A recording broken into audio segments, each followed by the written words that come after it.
Did you know a Russian scientist was murdered in 1903 because he successfully figured out how to teleport a massive explosion using just radio waves? His entire laboratory was burned by the same ancient organization that torched the Library of Alexandria. They've been called Men in Black, or the Black Order that spans generations. They are systematically erasing the forbidden physics that supposedly destroyed the previous human civilization. Are they trying to save us from ourselves? Okay, forget every single history book you've ever read, because the story we're about to dive into, this premise, it's so huge, so completely revisionist that it basically forces you to question everything. It really does, because we're not going to talk about the knowledge humanity gained. You know, the printing press, the atom, penicillin, all the greatest hits. Right. No, we're talking about the knowledge humanity lost, or more accurately, the knowledge that was stolen from us. The world-shattering, civilization-ending knowledge that a shadow organization has been systematically destroying for millennia. We're talking about an ancient, powerful, and utterly secretive alliance. And they have one single relentless mission. The destruction and suppression of information. They aren't just librarians gone rogue. These are the silent and often brutal editors of human history. And based on the historical threads we've been pulling together, we call them the Black Order. And for them, knowledge isn't power. It's a loaded gun pointed at the head of humanity. So their motivation isn't just evil. Not in their eyes. It's cold, it's calculating. They operate from a terrifying precedent, the belief that other great civilizations came before us, and they perished. They were destroyed because they discovered truths too powerful to handle. And the Black Order's job is to make sure we don't make that same mistake. Exactly. So tonight we are going deep into the dramatic and often fatal story of the cursed books. These are the manuscripts, the discoveries, the technologies deemed too dangerous to exist. And as we go, you need to keep one question in your mind. Did these people save us? Are they the secret guardians of humanity? Or are they the ones holding us back from a superhuman, maybe even an interstellar future? Because the scale of what they're hiding is, it's almost hard to comprehend. We're talking 3 distinct levels of power they've consistently targeted for elimination. Level 1 is what you might call ancient cosmic power. This is the big one, the legend, a book, maybe a scroll, from a civilization that could be 40,000 years old. 40,000. That's pre-Ice Age. Way before dynastic Egypt. And this text supposedly grants the reader limitless authority, not just power, authority over the earth, the oceans, the stars. We're talking about the legendary Book of Thoth. Okay, that's cosmic. What's level 2? The scientific weapon. This is much more modern, a discovery from the early 20th century, a way to transmit the physical kinetic force of an explosion across thousands of kilometers, using nothing more than simple radio waves. It sounds like science fiction, but it was the suppressed work of a very real scientist, Professor Filipov. And level 3. This feels like the one they're fighting right now. Oh, they are. Level 3 is the superhuman future. We're talking about the ultimate secret control over human heredity, the end of aging, actual achievable immortality, all unlocked through molecular biology. This is the kind of stuff that has modern scientists saying the people who discovered it should be locked up. For good. The Black Order is real, their methods are ruthless, and they are editing our reality, one burning manuscript at a time. Okay, let's start at the beginning. Just how wide is this conspiracy? Well, that's the key. To really get the scope of the Black Order, you have to understand this isn't localized. This isn't just a European secret society or an Egyptian priesthood. Right. We see evidence of this organized suppression, this war on certain types of knowledge, documented in the deep histories of China, of India, and the West. The sheer consistency of their actions, across totally different cultures and political systems, that's the first big clue that there's a central, continuous organization pulling the strings. And they aren't exactly subtle about it. When they decide something has to go, it goes. Oh, they're surgically effective. And we have some really chilling, pretty recent examples where the destruction was carried out under direct, explicit threat of death. Let's hear one. Okay, so take the French writer, a man named Saint Yves d'Alvedre. In 1885, he's working on his final masterpiece, a book called Mission of India in Europe. He's ordered, under threat of immediate assassination, to destroy the entire manuscript. Ordered by who? He never said. That's the thing. The threat is always anonymous, absolute. And he complied. He burned his life's work. The knowledge was thought to be lost forever. But I'm guessing it wasn't. Of course not. A single copy somehow survived.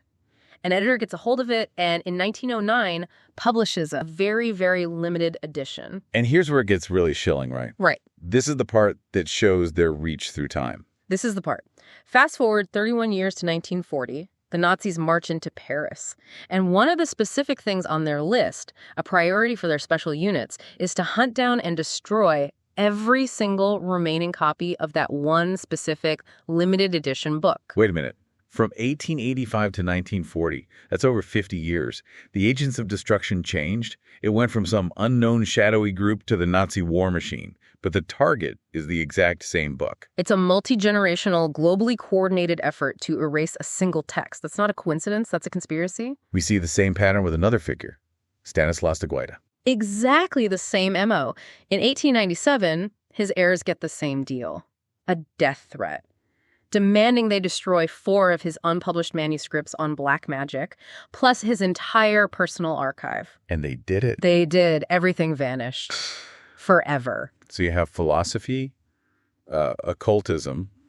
This isn't about just one topic. It suggests a very specific motive to deliberately stop human progress in any area that the Black Order has decided leads to a dead end, to catastrophe. And that really gets to the core of it, their philosophy. They genuinely believe they're saving us. They believe that the civilizations that came before us, maybe Atlantis, maybe others, they all died for the same reason. They learned something they shouldn't have. They opened a box they couldn't close. So they see all knowledge, even our modern science, as having this potential curse. It's the ultimate form of traditionalism. They believe keeping humanity in a state of controlled ignorance is the only way to guarantee our long-term survival. And what's crazy is this isn't just some ancient idea. This concept is alive and well today among some of our best and brightest. Absolutely. You have modern intellectuals who are functionally joining the ranks of the Black Order. Take a guy like Alexandre Grothendieck, a brilliant, renowned French mathematician, one of the greatest minds of the 20th century. Okay.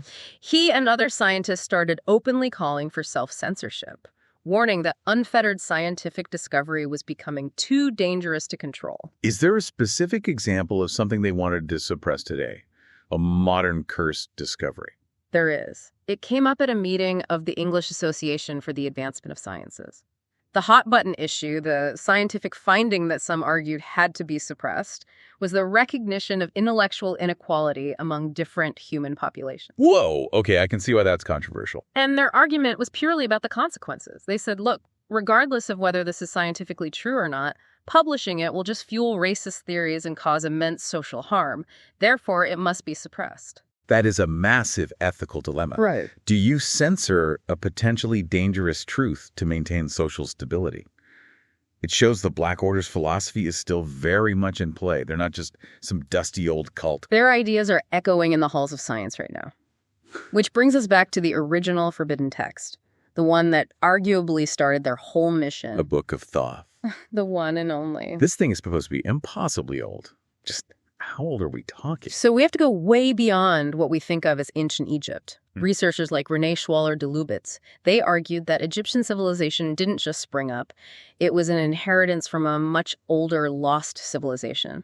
Maybe 20,000, even 40,000 years old. That's hard to even wrap your head around. And the Book of Thoth is believed to be from that source. A papyrus scroll, maybe 10,000 to 20,000 years old, that contains its foundational knowledge. And the claim is just staggering.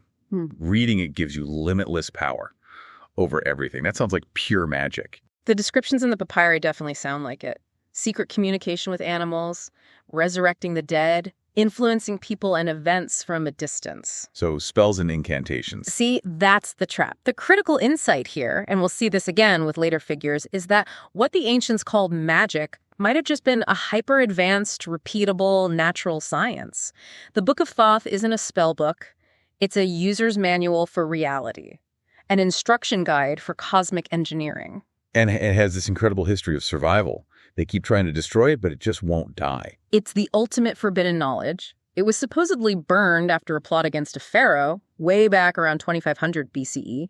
Then, legend says, Thoth himself burned it again around 360 BCE, and yet it always reappears. The Black Order couldn't kill the idea itself, just the physical copy. They realized they couldn't just burn it out of existence, so they had to change tactics, which leads to this absolutely brilliant, incredible twist. The tarot cards. The tarot cards. You're seriously telling me that the deck of cards my aunt uses to tell fortunes is connected to a 20,000-year-old cosmic power manual? That is the hypothesis. It first appears in the 15th century. And the tradition holds that a secret society, the ones who possessed the real Book of Thoth, decided on a new strategy.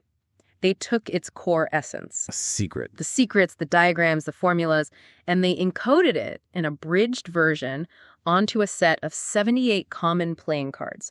The original name wasn't even tarot, it was Nabi, which means prophet. That is an absolute masterstroke of suppression. It's hiding in plain sight. Think about it. You take the most powerful knowledge in the world and you decentralize it. You disguise it as a game, as a fortune-telling tool.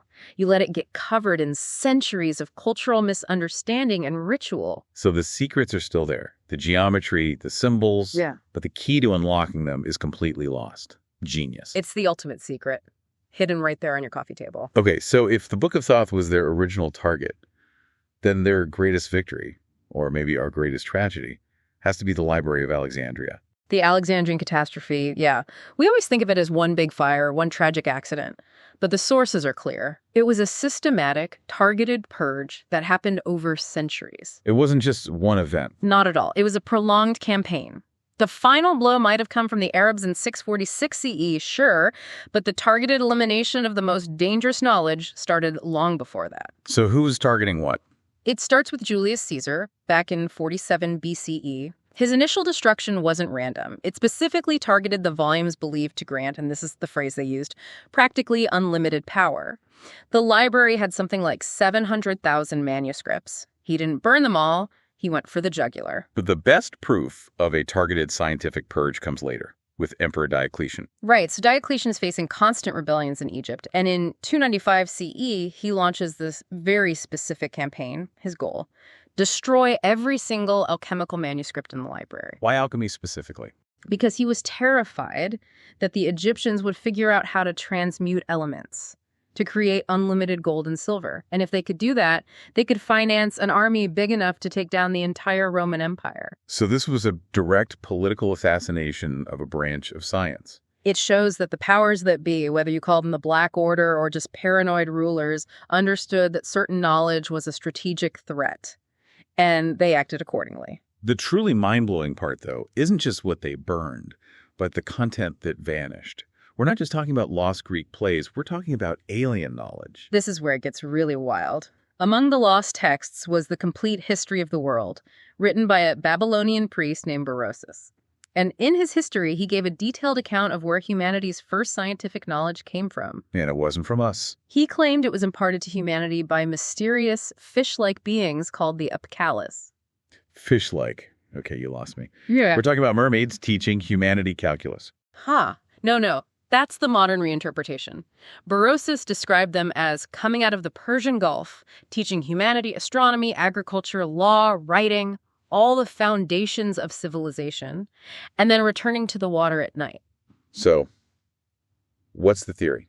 The theory is that fish-like wasn't a biological description, it was a description of their appearance. Think about it. Extraterrestrial beings operating in our atmosphere, in our water, they'd need some kind of suit. A diving suit.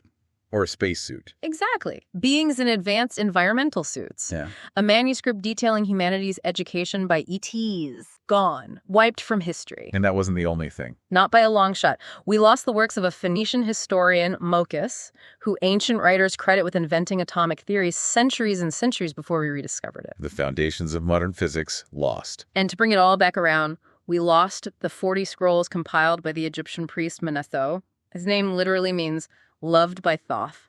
These scrolls were said to contain all the deepest secrets of Egyptian knowledge. Almost certainly including the complete unedited Book of Thoth. Everything vanished.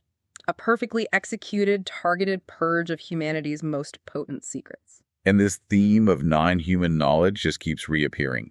It explodes back onto the scene in the 19th century with Madame Blavatsky. Helena Blavatsky, one of the most controversial, fascinating figures of her time.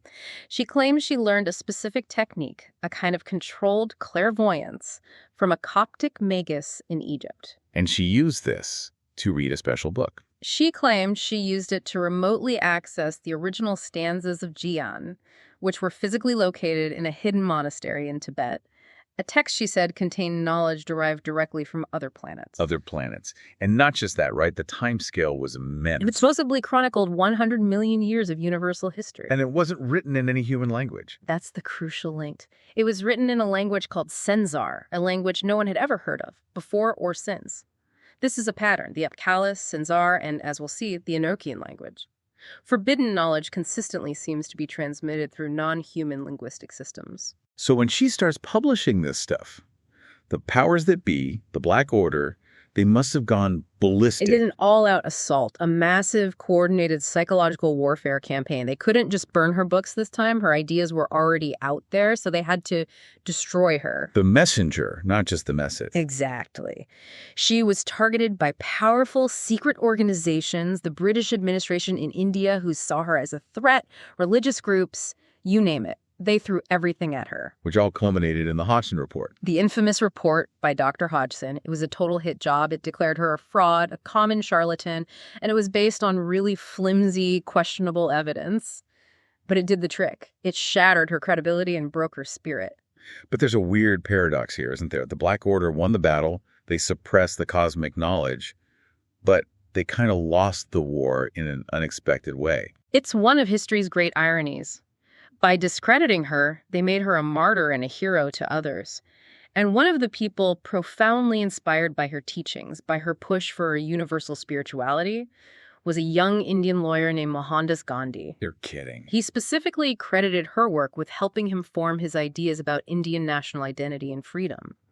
The attempt to suppress cosmic secrets accidentally ended up fueling a global political revolution. Wow. Okay, so the war on knowledge shifts from these ancient vaults and cosmic books to something else, to the technology of the mind itself. Exactly. We move into an era where figures emerge who claim to have discovered what looks like pure magic, but they insist it's just natural, repeatable science. And we have to start with the Abbot Trithemius. We're talking 1462 to 1516. This guy wasn't some fringe occultist. He was a pillar of the community. A major intellectual. He compiled the richest, most famous library in all of Germany, a true scholar, but he was working on something in secret, an 8-volume manuscript called Steganographia. And in it, he claimed he'd cracked the code to what? To scientific telepathy.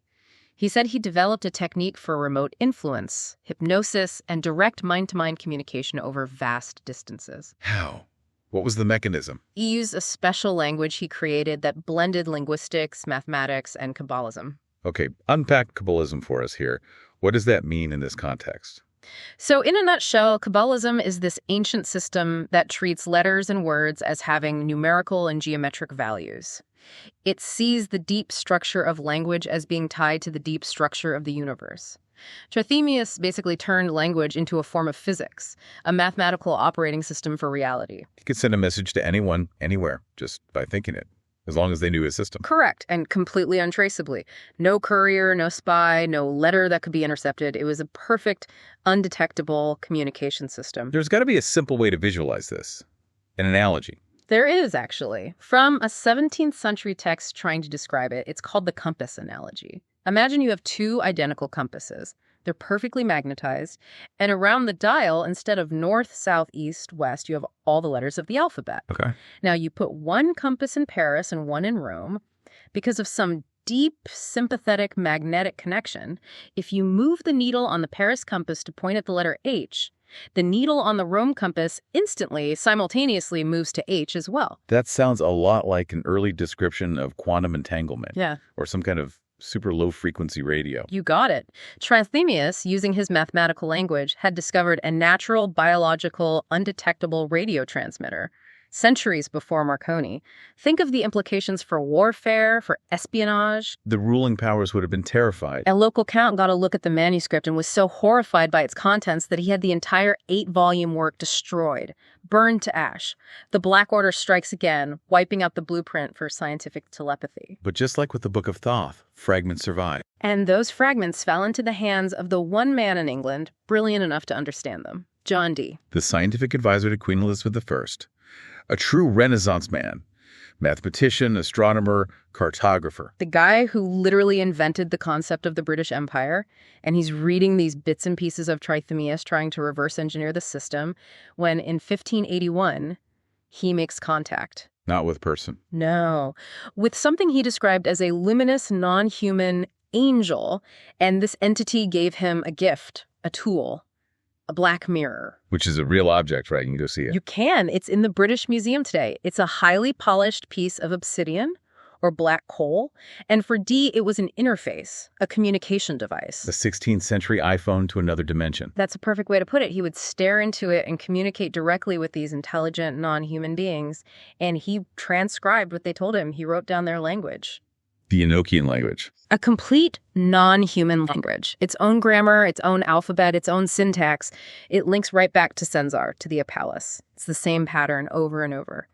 Advanced knowledge requires an advanced non-terrestrial language to be expressed. And the concepts in that language were way ahead of their time. Light years ahead. The texts are full of mathematical concepts that wouldn't be discovered for centuries.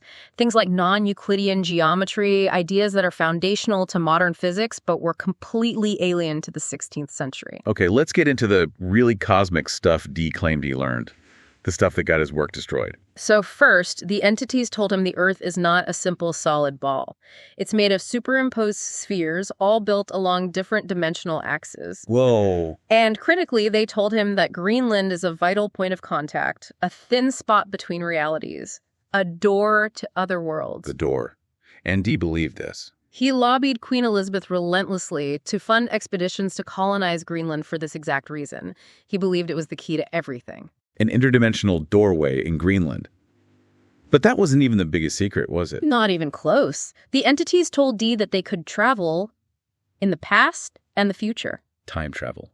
This may be the first documented mention of time travel as a concept in Western history, and it comes directly from a non-human source through a black mirror. You can see why this knowledge was deemed too dangerous. And sure enough, the Black Order made their move. In 1597, it was framed as a random riot. An incited mob broke into his home in Mortlake.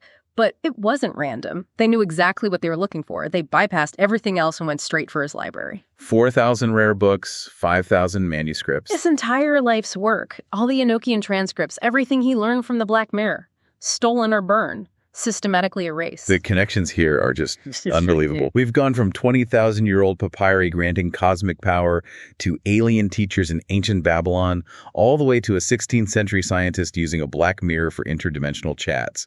The secret war is vast. And the Black Order is absolutely determined to keep these keys locked away from us. And if you are as hooked as we are on this stuff, and honestly, how could you not be after hearing about John Dee's time-traveling alien friends? Right. Please take a second to like and subscribe, and definitely check out our memberships. It genuinely helps us keep digging up these cursed stories and spending the insane hours it takes to piece this all together for you. Seriously, every bit helps. We've covered the ancient secrets, we've covered the psychic science, but you need to stick around. Because after the break, we're revealing the most dangerous suppressed secrets of the 20th century.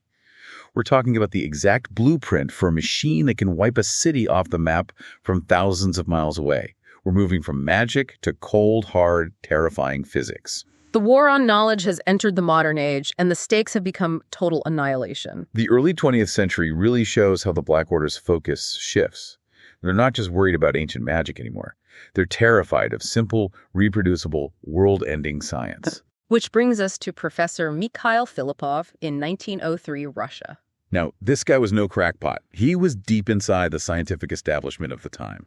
A dedicated Marxist, but also a major editor, a publisher. He's the guy who first published Tsiolkovsky's work on rocketry. He translated Mendeleev. He was a serious player. And he announces that he's just finished his latest manuscript, Revolution Through Science, or The End of Wars. A pretty bold title. And it was based on a discovery he'd made that was, well, it was breathtaking and terrifyingly simple. He claimed he'd found a way to transmit the physical effect of an explosion. The blast wave? The entire blast wave, the kinetic force, the heat, all of it, using a directed beam of ultra-short radio waves. Okay, you have to break down that mechanism for me. How does a radio wave, which is just energy, carry a physical punch? The theory is all about resonance and using the waves as a carrier. Filippov claimed the electromagnetic wave could act as a conduit for the entire blast. So let's say you detonate a stick of dynamite in a lab in Moscow. You aim your device at Constantinople. The effect of that explosion, the shock wave, the force that would normally level the lab, is instantaneously transferred along that radio beam and recreated in Constantinople. A building just explodes with no missile, no shell, no warning. That's why he called it the end of wars. It's the ultimate deterrent. Mutually assured destruction 100 years before the nuclear bomb. Tsar Nicholas II understood the implications immediately. This wasn't a complex industrial-scale weapon like an atomic bomb. This was something small, cheap, that anyone could build. He ordered Filipov's assassination. And the destruction of his lab. Everything. His lab, his papers, his manuscript, all of it was seized and erased. The classic Black Order maneuver executed by a nation-state. And this forces you to look at history in a really weird way, because Nicholas II, we see him as this tragic, doomed figure. But in the story, he's basically a savior of humanity. It's a total paradox, but the logic holds up.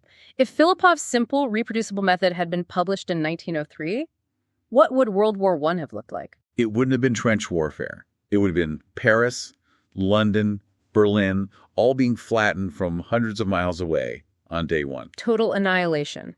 The Tsar's agents, by suppressing this science, may have prevented the complete collapse of civilization in the 20th century. And the terrifying part is that the secret is still out there.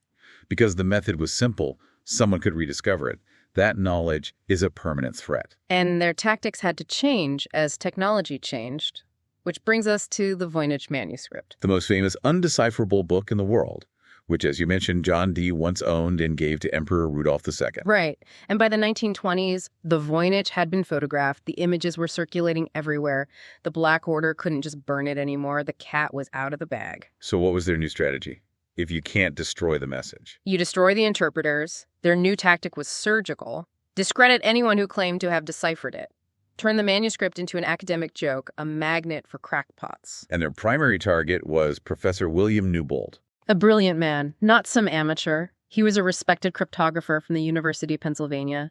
He cracked German spy codes during World War I. He was the real deal. And he claimed he'd found the key to the Voynich. He did.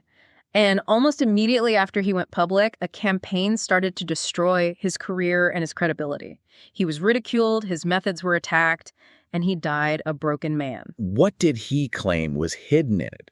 What was so dangerous they had to silence him? Newbold believed the manuscript was written by the 13th century genius Roger Bacon, and that it contained scientific knowledge that was 1,000 years ahead of its time. For one, Bacon knew the Andromeda Nebula was another galaxy, just like our own. That's incredible on its own. But the real secret, the terrifying part, was that the manuscript contained the secrets of new stars, what we would now call quasars or supernovae. The most powerful energy sources of the universe. And think about the implication. If a 13th century monk could understand the mechanism behind a supernova, it must be based on a frighteningly simple principle. An energy source that would make a hydrogen bomb look like a firecracker. Exactly. If that simple blueprint for harnessing stellar energy got out, any nation, any rogue group could theoretically turn our planet into a star. Game over. So the Black Order's strategy worked.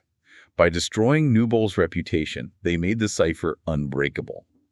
The secret is still hidden in plain sight, but it's protected by a wall of ridicule.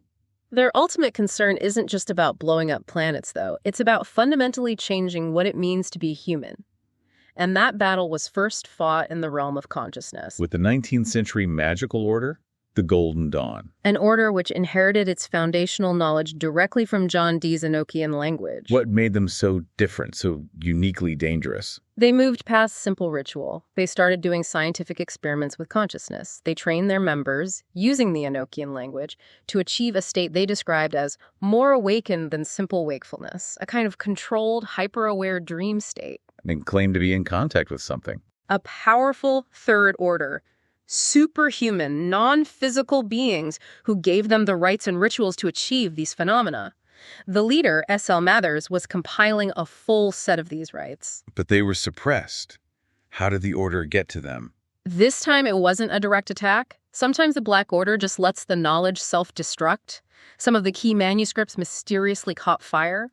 Handling others seemed to cause intense, unexplained illness. But the real downfall was internal. It was addiction. Yeah. The members, and we're talking about brilliant people like the Nobel laureate poet W.B. Yeats, they became addicted to the psychic experiences. The feeling of that higher consciousness was so powerful, so intoxicating that they just stopped doing the work. The research halted and the group collapsed into infighting and decay. The power itself was the poison. A profound kind of self-censorship.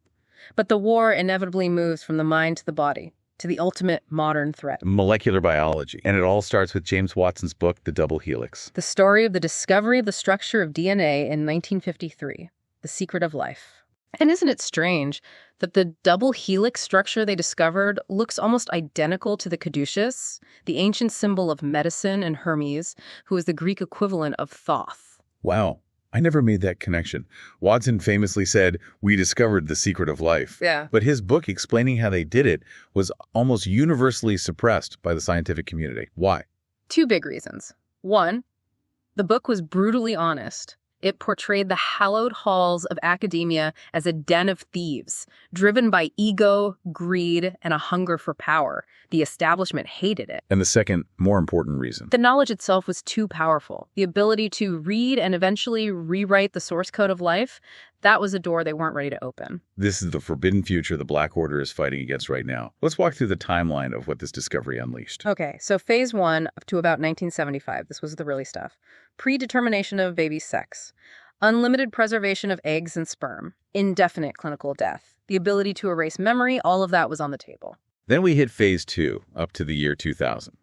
This is where it gets into real sci-fi territory. This is where it gets really disruptive. We're talking synthetic children or designer babies, the ability to create totally redesigned organisms, and the ethical nightmare of human-animal chimeras. And then phase 3, our current era, post-2000, this is the endgame. This is the abolition of aging, perfected human cloning, the ability to keep a brain alive separate from its body, direct brain-to-brain linking, and the ultimate prize, immortality. And immortality is the ultimate threat to the old order, isn't it? It's the ultimate destabilizer. It instantly creates a new biological aristocracy, a class of immortal, genetically enhanced superhumans ruling over the normal aging masses.